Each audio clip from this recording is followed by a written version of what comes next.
Kinabukasan, nagising si Kimito at laking gulat niya nang makita si Hakua na natutulog sa tabi niya. Nagtaka siya dahil dinala niya ito sa lab kagabi. Mas lalo pa siyang nagulat nang mapansin niyang wala itong suot na damit. Nahihiya, mabilis niyang binihisan si Hakua bago pa siya makaramdam ng anumang awkward na reaksyon. Gutom na gutom silang dalawa kaya naisipan ni Kimito na magluto ng almusal. Ang tanging meron siya ay patatas, kaya nagpasya siyang gumawa ng potato cakes. Sa simula, tumulong si Hakua sa pagbilog ng dough, pero hindi nagtagal ay nalibang na siya sa pagsusulat ng mga formula at solusyon. Sobrang tutok niya na hindi niya namalayan na hinuhubad na pala niya ang kanyang damit, isang nakasanayan niya tuwing nag-isip ng malalim.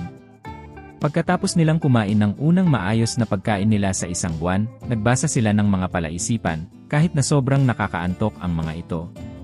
Pagkatapos, naisip ni Kimito na dapat nang ibalik si Hakua sa lab kahit na gusto nitong manatili at tumira kasama siya. Alam ni Kimito na hindi tama para kay Hakua na manirahan kasama ang isang adult, kaya hinatid niya ito sa kwarto nito. Doon, napansin niya ang isang bagay na nagpahiya sa kanya, isang manika na kamukhang-kamukha niya sa kama ni Hakua. Dahil nahihiya, itinulak siya ni Hakua palabas ng kwarto bago pa siya makapagsalita. Samantala, sina Aika at Reiko, na madalas hindi magkasundo, ay nag-uusap tungkol kay Hakua. Nagrereklamo si Aika na lagi siyang iniistorbo ni Hakua tuwing sinusubukan niyang makasama si Kimito. Kahit sa mga laro, bigla na lang sumasali si Hakua at madalas pang ang naghuhubad. Si Reiko naman ay naiinggit dahil palaging sinusubuan ni Kimito ng cookies si Hakua, na nakakainis para sa kanya. Napagtanto nilang may isang problema sila, kaya nagpasya silang magtulungan. Ang kanilang plano: paghiwalayin sina Hakua at Kimito. Si Karen naman, sobrang naiinggit kay Hakua, gusto na lang tapusin ang miserableng buhay ni Kimito. Kinagabihan, nagtipon sina Aika, Reiko, at Karen sa kwarto ni Kimito at hinintay si Hakua. Pagdating ni Hakua at nakita niya ang mga hindi pamilyar na mukha, nagdesisyon siyang umalis, pero pinigilan siya ni Karen. Pinilit nila si Hakua na makisama sa kanila para maglibang. Pero hindi nila inaasahan ang sumunod na nangyari, hindi sila pinansin ni Hakua. Abala ito sa pagsusolve ng mga math problem niya at tuluyan ng nakatulog. Sa huli, sumuko na lang sina Aika, Reiko, at Karen. Nahiga sila sa tabi ni Hakua, frustrado at bigo. Nang dumating ang babae na nag-aalaga kay Hakua, masayang sinabi ni Hakua na kahit wala si Kimito, nag-enjoy siya kasama ang kanyang mga bagong kaibigan. Sa kabila ng plano nilang inisin si Hakua, nauwi sa pagkakaibigan ang lahat ni Aika, Reiko, at Hakua sa isang di inaasahang paraan. Pagkatapos, umuwi si Kimito at naglaro ng isang dating simulation game kung saan ang karakter sa laro ay kumikilos na parang girlfriend niya. Habang kinakausap niya ito ng romantiko, biglang pumasok si Aika at tinanong siya kung bakit naglalaro siya niyon, gayong pwede naman siyang gawing girlfriend. Biniro siya ni Kimito, sinabing mas flat ka kaysa kay Sakura, at ipinaliwanag na ang boses ng karakter sa laro ay ginagawa ng kaibigan niya, kaya nakakapagbigay iyon sa kanya ng aliw. Na-curious si Aika, kaya hiniling niyang makilala ang karakter sa laro at mabilis na naging fan nito. Samantala, dumating si Reiko, napansin na wala si Kimito, at naghintay sa kwarto niya. Dahil nababagot, nagsimulang mag-away sina Aika at Reiko, pero kalaunan ay naghalungkat na lang sila ng gamit ni Kimito. Sinimulan nila sa corny niyang mga manga, pagkatapos ay tiningnan ang laman ng ref, nakakita sila ng soda at nagdesisyong subukan ito. Dahil pareho silang hindi pa nakakatikim ng soda, napangiwi sila sa lasa ng mga bula at agad itong iniluwa, iniisip na panis na ito. Sa kanilang kalituhan, nasabuyan nila ng soda ang isa't isa, kaya nabasa ang mga damit nila at napilitang magpalit ng bathing suits. Habang nakasuot ng bathing suits, nadulas si Reiko at napadagan kay Aika, halos masakal ito ng malalaking assets ni Reiko. Nagalit si Aika, kaya nauwi ito sa pagtatalo at pag-wrestling. Sakto namang dumating si Kimito at naabutan ang eksena. Gulat na gulat siya, kaya dali-daling tumakbo palabas ng kwarto, habang nagsisigawan ang mga babae, napagtanto nilang mali ang intindi ni Kimito sa nangyari. Kinabukasan, sinabi ng school director kay Kimito na magkakaroon ng espesyal na field trip para sa mga babae. Layunin ng trip na ipakita sa kanila kung paano ang simpleng pamumuhay ng mga karaniwang tao. Siyempre, na-curious si Kimito at tinanong kung saan sila pupunta. Ipinaliwanag ng kasambahay niya na pupunta sila sa isang theme park na tinatawag na Showman Land. Ang lugar na ito ay idinisenyo para magmukhang isang normal na lungsod, kung saan ang mga sheltered na babae ay maaaring maranasan ang normal na buhay sa isang ligtas at kontroladong kapaligiran. Pagdating nila, nagmukha ngang totoong lungsod ang lugar, pero nalaman nilang lahat ito ay peke, walang totoong nakatira roon. Ang unang destinasyon nila ay isang fast food restaurant na parang McDonald's. Nagulat ang mga babae nang makita nilang pumipila ang mga tao para makabili ng pagkain. Akala nila ay matagal silang maghihintay, pero laking gulat nila nang dumating ang pagkain nila sa loob lang ng 1 minuto. Nakakapanibago sa kanila ang umorder ng pagkain, at halatang kinakabahan sila. Si Aika, na nagpraktis pang umorder kasama si Kimito kagabi, ay lalo pang nahihiya. Si Reiko ang unang nagtangkang umorder pero natamimi siya. Tumulong si Kimito, at tinulungan siyang pumili ng order, kaya gumaan ang pakiramdam niya. Sumunod naman ang iba pang babae, pero dahil hindi sila sigurado, lahat sila ay umorder ng pare-pareho, burgers, fries, at soda. Nang kumagat si Kimito sa kanyang burger, sobrang natuwa siya, parang ibang mundo ang lasa. Pagkatapos kumain, nagtungo sila sa arcade na puno ng mga nakakatuwang laro. Tinuruan ni Kimito ang mga babae kung paano maglaro ng claw machine na ikinatuwa nila. Habang nag-enjoy ang lahat, napansin ni Kimito na nawawala si Aika. Natagpuan niya ito sa dance area, nakatingin sa isang laro kung saan kailangang sumabay sa dance moves sa screen. Pinakita ni Kimito kung paano laruin ito, nagsisimula sa simpleng steps. Sinubukan ng mga babae na sumabay, pero habang bumibilis ang laro, nahirapan sila. Biglang ikinagulat ng lahat ng perfect na nagawa ni Aika ang mga dance moves. Gumalaw siya ng graceful, sinasabayan ang bawat beat na ikinamangha ng grupo. Si Aika, na sobrang nahihiya dati, ngayon ay mas confident na sumayaw sa harap ng iba. Pero nang matapos ang sayaw, bumalik ang kanyang kaba at muli siyang naging mahiyain, hindi alam kung paano tatanggapin ang atensyon. Ang ibang mga babae, humanga pa rin at hiningi kay Aika na turuan sila ng mga steps. Kahit kinakabahan, masaya si Aika at pumayag, pakiramdam niya ay nakakapagbuo na siya ng tunay na koneksyon sa kanyang mga kaibigan. Pagkalipas ng ilang oras, nagpahinga sila sa cafeteria, kung saan nakakita sila ng disposable coffee cups na may mga takip. Nagtaka sila kung para saan ang maliit na butas sa takip. Nagpaka-confident si Aika, ipinaliwanag niyang para iyon sa pag-inom. Pinakita niya kung paano, pero napaso ang bibig niya dahil sa init ng kape. Nahihiya, namula ang mukha ni Aika habang tinatago ang sakit. Sa kabila ng pagkakamali, tumawa ang kanyang mga kaibigan kasama niya, at hindi napigilang ngumiti ni Aika. Sa unang pagkakataon, naramdaman niyang kabilang siya.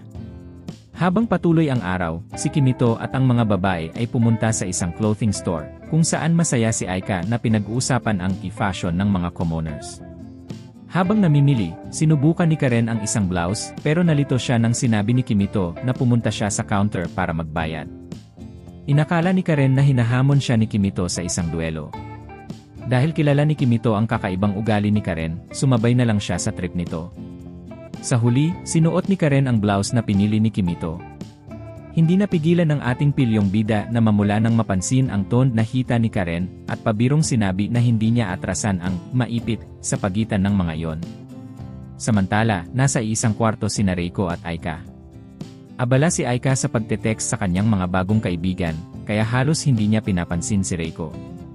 Dahil kinakabahan sa presensya ng isa sa pinakasikat na babae sa paaralan, humingi si Aika ng payo kung paano mas magiging magiliw sa mga kaibigan at mas makakapag-connect sa iba. Napansin ni Reiko ang haba ng mga text ni Aika, natawa, at sinabing, masyado itong mahaba, walang magbabasa nito. Tumawa si Aika at inayos ang kanyang mensahe. Ibinahagi niya na dati siyang sobrang prangka, dahilan kung bakit nawalan siya ng mga kaibigan. Ngayon, gusto lang talaga niyang makipagkaibigan sa lahat. Kinabukasan, ginising ni Miyuki si Kimito gamit ang malamig na ekspresyon, sinasabing gusto niyang makita itong natutulog ng panghabang buhay, na labis na ikinagulat ni Kimito. Sa tanghalian, unang beses na nakasama ni Aika ang kanyang mga bagong kaibigan sa pagkain, at nag-enjoy siya sa karanasan. Pagkatapos, sinabi ni Kimito na dahil nagtagumpay na si Aika sa pakikipagkaibigan, hindi na niya kailangan ang Commoners Club. Iminungkahi niyang i-disband na ang club para makapag-focus si Aika sa bago niyang mga kaibigan at iba pang aktibidad. Kinagabihan, pumunta si Kimito sa hotel pool at nakita si Aika roon. Nagulat siya at tinanong kung bakit siya bumalik, gayong nagamit na nila ang pool noong nakaraang araw. ipinaliwanag ni Aika na gusto ulit ng kanyang mga kaibigan na mag-swimming. Nang dumating ang kanyang mga kaibigan, nagtago si Kimito sa ilalim ng tubig para hindi makita pero sa sobrang tagal, nawalan siya ng malay. Nang umalis na ang mga kaibigan ni Aika, hinila niya si Kimito palabas ng tubig at binigyan ito ng mouth-to-mouth resuscitation. Sakto namang bumalik ang mga kaibigan ni Aika at nakita nila ang nangyari. Agad kumalat ang tsismis at kinabukasan, nagbubulungan na ang mga babae tungkol sa pagiging magkasintahan ni Kimito at Aika. Biglang dumating si Karen, sinampal si Kimito, at nagdeklara ng pagkamuhi bago siya tumakbo palayo. Sa paaralan, ipinaliwanag ni Aika sa club ang totoong nangyari. Nagtanong si Reiko, nag-aalala, kung hinalikan ba ni Aika si Kimito, na itinanggi naman niya. Gayunpaman, sinabi ni Reiko na maging tapat si Aika kay Kimito, pero nagpasya si Aika na hintayin ang tamang pagkakataon na nauwi sa kaunting tensyon sa pagitan nila. Kalaunan, ipinakita ni Kimito kay Aika ang isang api na sinasabing kayang hulaan ang hinaharap ng isang tao. Sa una, nagdududa si Aika, pero namangha siya ng tama nitong na-describe ang kanyang personalidad gamit lang ang kanyang birth date. Nang sabihin ng api na green ang kanyang lucky color, todo effort si Aika at nagpakita na naka-full green suit. Nabigla si Karen, Hakua, at Reiko sa kakaibang outfit ni Aika, pero na-impress sila sa pagiging accurate ng api. Dahil curious, nagpasya ang grupo na subukan ang api sa kwarto ni Kimito. Una si Aika, at nakuha niya ang score na 80 paghahati 100 compatibility kay Kimito, na nagpapahiwatig na magiging maganda silang magka-partner. Naiinggit, sumunod si Reiko, at sa sorpresa ng lahat, ang score niya ay 70 paghahati 100, na nagbiro pa ang api tungkol sa posibilidad ng kasal nila ni Kimito. Habang tuwang-tuwa si Reiko, biglang nalungkot si Aika. Sumunod si Hakua, ang pinakabata sa grupo. Tulad ng inaasahan, mababa ang score niya, 50 paghahati 100, dahil mukhang designed ang api na iwasan ang malaking age gap sa compatibility. Sa huli, si Karen na ang sumubok. Ang resulta, isang nakakagulat na 0 paghahati 100 na may babala na posibleng ikamatay ni Kimito ang relasyon nila. Nawala ang tensyon nang mapansin nilang mali ang impormasyon na inilagay ni Kimo tungkol kay Karen sa api. Nang maayos ito, nagulat sila nang makitang si Karen at Kimo ay nagkaroon ng perpektong score na 100, tanda na sila ay ideal na magkapareha. Dahil dito, nagselos sina Aika at Reiko at sinubukang gumamit ng iba't ibang fortune-telling apps para patunayan na mas bagay sila kay Kimo. Ang sitwasyon ay naging magulo at lahat ay nagtalo. Para makatakas, tahimik na lumabas sina Kimo at Hakua para kumain ng ice cream. Kinabukasan, nagising si Kimo na muli na namang nakatitig si Miyuki sa kanya. Naiinis, sinabi niya na sawang-sawa na siyang makita ang mukha nito tuwing umaga. Pero kalmado si Miyuki at ipinaalala na trabaho niya yon at wala siyang magagawa. Sa isa pang pagkakataon, nanonood si Kimo ng video ng isang maskuladong lalaki para maitago na straight siya nang biglang dumating si Karen at umatake gamit ang espada.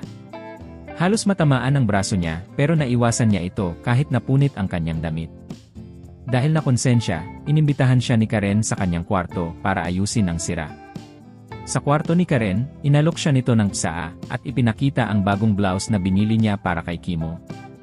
Nahiya si Kimo at biglang nagbiro tungkol sa pagkagusto niyang madurog sa pagitan ng kanyang mga hita, sabay alok ng $1,000. Habang tinatahi ni Karen ang punit na damit, inamin ni Kimo na nagbabago na ang tingin niya kay Karen. Sinabi niyang hindi ito kasing weird ng dati niyang iniisip at maaaring tama ang api tungkol sa pagiging bagay nilang mag-asawa. Napahiya si Karen at nagsimulang hubarin ang isa pang sira niyang damit pero biglang dumating ang ibang mga babae. Nagpanik sina Karen at Kimo at nagtago sa loob ng aparador pero masyado itong masikip kaya nauwi sila sa awkward na posisyon. Sa huli, nahulog sila palabas ng aparador, dahilan ng nakakahiya at nakakatawang eksena. Samantala, napapansin ng mga maid na nagkakaroon ng crush si Hakua kay Kimo. Nagplano sila para mag-matchmake. Sa isang pag-uusap naman, ipinaliwanag ni Kimo ang pagkakaiba ng calf maids at regular na maids. Sinabi niya na hindi lahat ng tao ay may maid sa bahay, na ikinagulat ng mga spoiled na babae dahil hindi sila marunong magbihis ng walang tulong. Sinabi rin ni Kimo na gusto niya ang calf maids dahil idinagdag nila ang key pagmamahal sa kanilang serbisyo, hindi tulad ng regular na maids. Dahil dito, nagpa siya ang mga babae na subukan maging calf maids para mapabilib siya.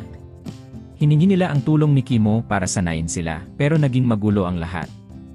Nahihirapan si Aika na idagdag ang pagmamahal sa kanyang serbisyo. Naglaro si Hakua ng bato-bato pick para makuha ang atensyon ni Kimo, at sinubukan ni Reiko kumanta sa kusina. Pero sobrang pangit ng kanyang kanta na parang tunog ng demolition crew na nagwawasak ng gusali. Kahit magulo, determinado pa rin ang mga babae na magpabilib kay Kimo. Maya-maya, inimbitahan ng headmaid si Kimo na samahan si Hakua. Naglaro sila ng paggawa ng sandcastle habang pinapanood sila ng ibang maids. Sa tanghalian, naghain ang mga maid ng pagkain sa isang plato para kina Kimo at Hakua, kasama ang isang inumin na may heart-shaped straw. Bagamat awkward, napansin ni Kimo na cute si Hakua. Pagkalipas ng ilang sandali, dumalaw si Aika sa kwarto ni Kimo. Nervyosa siya habang binibigyan siya ni Kimo ng regalo, isang dilaw na suit.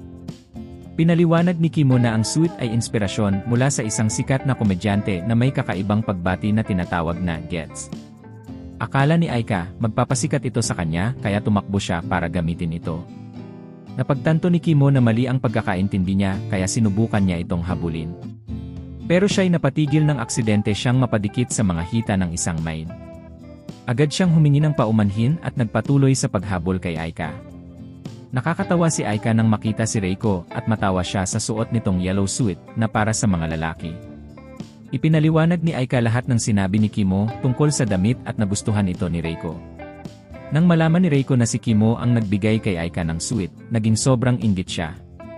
Sinabi ni Aika na hihilingin niyang mag-order si Kimo ng isa pang suit para kay Reiko. Nagtulong pa si Aika kay Reiko para matutunan ang cool na greeting ng mga commoners. Nagpasalamat si Reiko at natuwa sa bagong kaalaman. Samantala, naghahanap si Kimo kay Aika at pumasok siya sa isang classroom kung saan may mga estudyante na nakasuot ng yellow suit at ginagawa ang kakaibang hand sign na itinuro ni Aika. Sa loob lamang ng ilang minuto, naimpluwensyahan ni Aika ang buong klase na magsuot ng suit at gawin ang weird na greeting. Habang nangyayari ito, kausap ni Kimo ang kanyang kaibigang si Hattori at inirereklamo kung gaano kahirap makitungo sa mga spoiled na babae na hindi marunong magluto. Sabi pa niya, miss na niyang makasama ang mga barkada niya. Narinig ito ni Reiko at agad na nagpanik. Pinuntahan niya ang iba pang mga babae at sinabi ang balita. Lahat sila ay nag-alala at inisip na baka iiwan sila ni Kimo. Dahil dito, naisip nilang magpanggap na mas masculine para hindi sila iwan ni Kimo. Dahil hindi nila kayang magpalakas ng katawan sa isang araw, nag-order sila ng muscle suit pero isa lang ang dumating. Nag-away ang mga babae at nagpasya silang mag-rock paper scissors para magkaalam kung sino ang magsusuot ng suit. Nanalo si Aika at sinuot ang suit, ngunit hindi ito kasyang-kasya sa kanya at mukhang hindi akma sa kanyang skirt.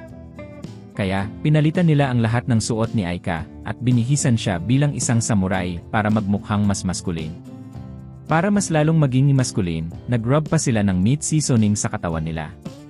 Pumasok ang mga babae sa kwarto ni Kimo, lahat sila ay naka-manly outfit at hinamon siya sa isang duel. Hindi mapigilan ni Kimo ang pagtawa sa hitsura nila. Nainis ang mga babae at tinanong kung iwan ba sila ni Kimo, kaya pinatibay ni Kimo na hindi siya alis.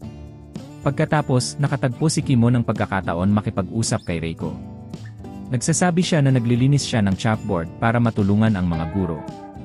Nang matapos, parehong tinanaw nila ang langit at namangha sa ganda nito, parang mga mag-asawa sa mga pelikula. Ginamit ni Reiko ang moment na ito para mag-alok kay Kimo na tulungan siya sa pag-aaral.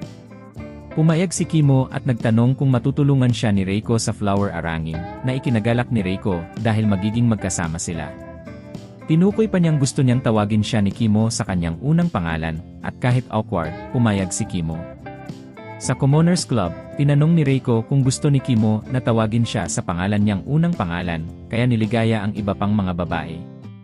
Nagpapacurious pa siya sa iba tungkol dito, ngunit hindi nito binanggit ang buong detalye. Nang dumating ang isang maid, inabot siya ng balita na andoon ang ina at kapatid ni Reiko at nais nilang makilala si Kimo.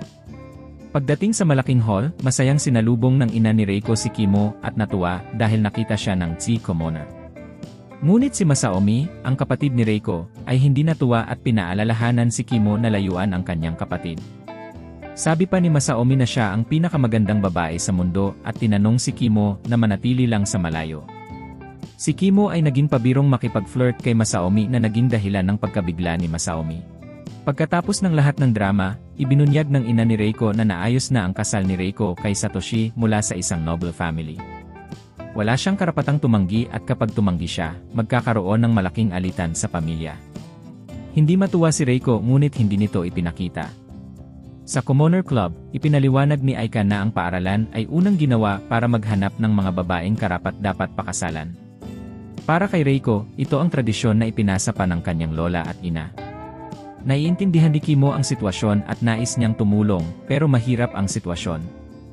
Habang naglalakad, tinanong ni Aika si Kimo kung naaalala niya ang email ni Masaomi, ngunit hindi siya nakapagsulat sa cellphone kaya't na-miss ang pagkakataon. Ang Commoner Club ay naging tahimik dahil wala nang magawa. Nais ni Reiko na magplano muli para sa lahat. Tumawag si Aika kay Reiko at una, nagpanggap si Reiko na okay siya sa kasal, na itinuturing na tradisyon sa kanyang pamilya. Ngunit pagkaraan, napagod at umiyak siya, inamin na ayaw niyang magpakasal at nais niyang bumalik sa school. Nais ni Kimo na ayusin ang sitwasyon at nagdesisyon na gawin ito.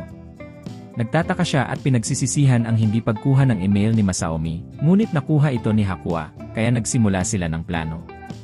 Gabi ng parehong araw, lumabas sila ng palihim, tinulungan sila ng isang maid at sumakay sa sasakyan ni Masaomi patungo sa mansion ni Reiko. Sabi ni Masaomi na hindi niya kayang labanan ang kanyang pamilya, kaya nasa kamay ni Kimo ang desisyon kung matutuloy ang kasal. Nang dumating sila sa mansion, nakita nilang maraming gwardiya, kaya nahirapan silang pumasok. Si Karen, na nag-enjoy mag-test ng sword skills, ay nagsimulang labanan ang mga gwardiya. Magaling siya sa espada at pinatay ang mga kalaban, binuksan ang pader para makapasok ang grupo. Ngunit dumating pa ang ibang gwardiya, at iniwan nila si Karen na lumaban para magpatuloy ang grupo. Samantala, nilapitan si Masaomi ng isang matandang lalaki, at nagkaroon sila ng laban. Ang tatlo ay pumasok sa mansyon at agad silang sinalubong ng mga fighter drones na agad pinatumba ni Aika. Nagpatuloy sila sa kanilang daraanan at nakaharap pa ng mga iba't ibang pagsubok, ngunit matagumpay na nahanap ni Hakua ang control room. Nang malapit nang matabunan sila ng isang bumagsak na pinto, dalawang matitibay na lalaki ang nagligtas sa kanila at pumasok si Hakua sa control room upang patayin ang mga traps, kaya't naging mas madali ang kanilang daraanan. Habang patuloy silang umuusad, nakatagpo sila ng isang malaking robot na nagising at muntik nang matapakan sila ng mga paa nito. Pero dumating si Karen sa tamang oras upang iligtas sila. Nagpatuloy sila sa kanilang daraanan, at nakontrol ni Hakua ang mga drone kaya't hindi na kailangang maglakad pa si Kimo. Pinadala siya ni Hakua diretsyo sa hall kung saan nagaganap ang usapan tungkol sa kasal. Doon sa hall, si Reiko ay mukhang malungkot. Lumapit si Kimo at sinabi kay Reiko na hindi siya pabor sa kasal at ito ay laban sa kagustuhan ni Reiko. Sinabi ni Reiko's mom na kailangang sumunod si Reiko o kaya'y umalis sa pamilya. Ipinunto niya na si Kimo ay isang karaniwang tao lamang at hindi kayang magsalita laban sa kanila. Ipinagtanggol ni Kimo si Reiko, ipinaliwanag niya kung gaano kahalaga si Reiko sa Commoners Club at kung paano siya nagpapanatili ng kasiglahan sa lahat. Lumapit si Aika at magalang na humiling kay Reiko's mom na maghintay muna bago ayusin ang kasal ni Reiko. Nagmakaawa ang iba na ipagpaliban ang kasal ng ilang taon, pero tumanggi si Reiko's mom. Sinabi niya kay Reiko na dapat siyang umalis kung wala siyang naiambag sa pamilya. Nagdesisyon si Reiko na umalis at piliin ang kalayaan, kaya naglakad siya palabas ng pamilya. Nag-alok si Kimo na kung wala siyang ibang mapuntahan, maaari siyang tumira sa kanya. Ang matinding determinasyon ni Reiko ay nagulat sa mga magulang nito at nagpasya silang manatili siya sa pamilya nang hindi pinipilit na magpakasal. Sinabi pa nila na maaari siyang magpakasal kay Kimo kung gusto niya. Gayunpaman, wala namang intensyon si Kimo na magpakasal kay Reiko, pero dahil sa paraan ng pag-imbita niya sa kanya, mukhang tila isang alok ng kasal iyon na hindi naman talaga. Sa huli, bumalik si Reiko sa paaralan at natuwa ang lahat. Maraming salamat sa panonood, at huwag kalimutang mag-subscribe Anime Tagalog Hub para sa mga susunod na video.